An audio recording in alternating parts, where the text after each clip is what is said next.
I call Chris Farfield. Thank you very much, Mr Speaker.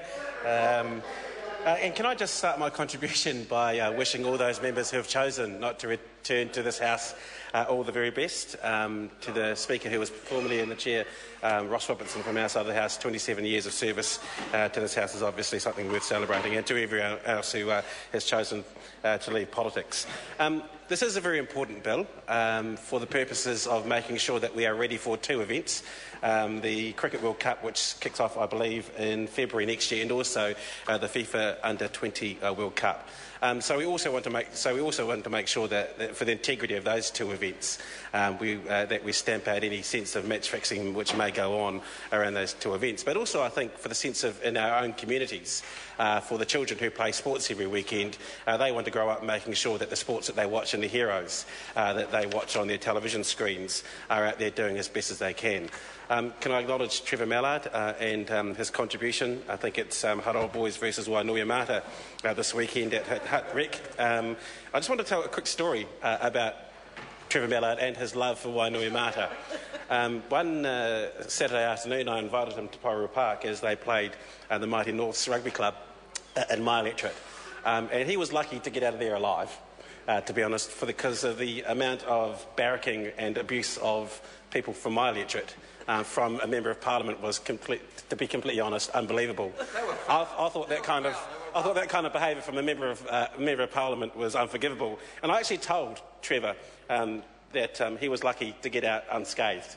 What was unfortunate is that Wainuiomata won that game by 1 point in a last-minute intercept, length of the field try.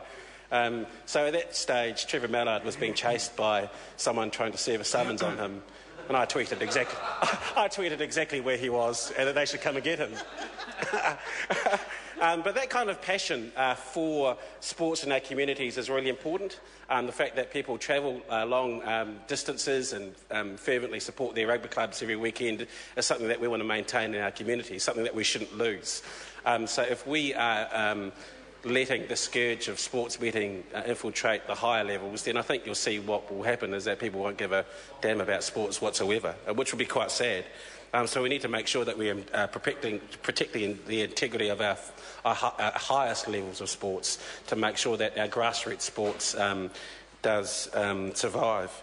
I'm also a cricket tragic. Like the Greens Party member Kevin Haigh, it's been nice to leave Parliament and go home and watch an hour or two of India versus England that's going on at the moment. But that is obviously the sport that at the moment is in the spotlight in terms of match fixing.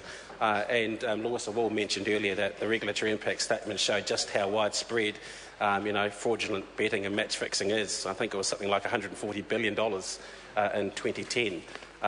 That being 4 years ago, I think it's probably got a lot worse than that over time.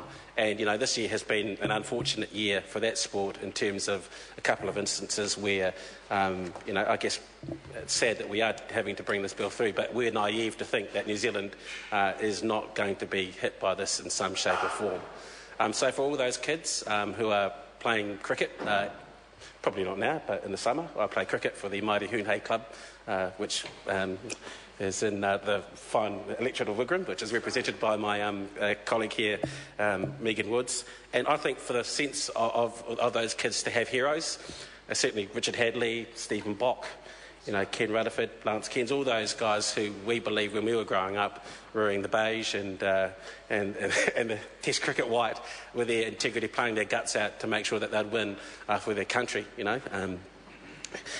Lance Cairns in the Excalibur, Mark Steddon in that catch, it should have been a catch, and it was a great thing to watch Sir Richard Hadley get those 400 wickets at Lancaster Park.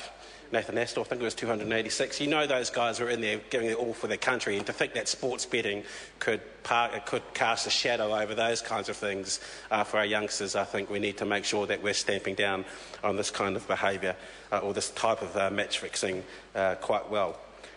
So to a sense, I think that what we've got here is probably the first step and we should take more action when this Parliament has more time, because we do need to make sure that we're ready for those two events, the Cricket World Cup, which a lot of eyes will be on, and the FIFA World Cup, which officials tell us could be open to some form of match fixing. So, as we've said on this side of the House, we do support the government's move to make sure we stamp out any allegations or any hint that anything that may go on during those two tournaments may not be above board. Can I also take the chance to congratulate our Commonwealth Games sports people? They've done great work over there. To our Silver Ferns, who I think are up for a gold medal in a semi against England, and hopefully for a final against, I believe, Australia, another mammoth showdown. And also, I know I'm a Wellington-based MP, and I do support the Hurricanes, but I was born and bred in Christchurch, so the Crusaders this weekend will bring the Super 15 title back home to New Zealand. And I know that those red and black boys are above reproach. So, I wish them all the best, and for that we support this piece of legislation. And I think not only for the highest level of sport, but also for the integrity of sport at community level. Thank you, Mr. Speaker. I call Denise Roach. Thank you, Mr. Speaker. Tēnā koe.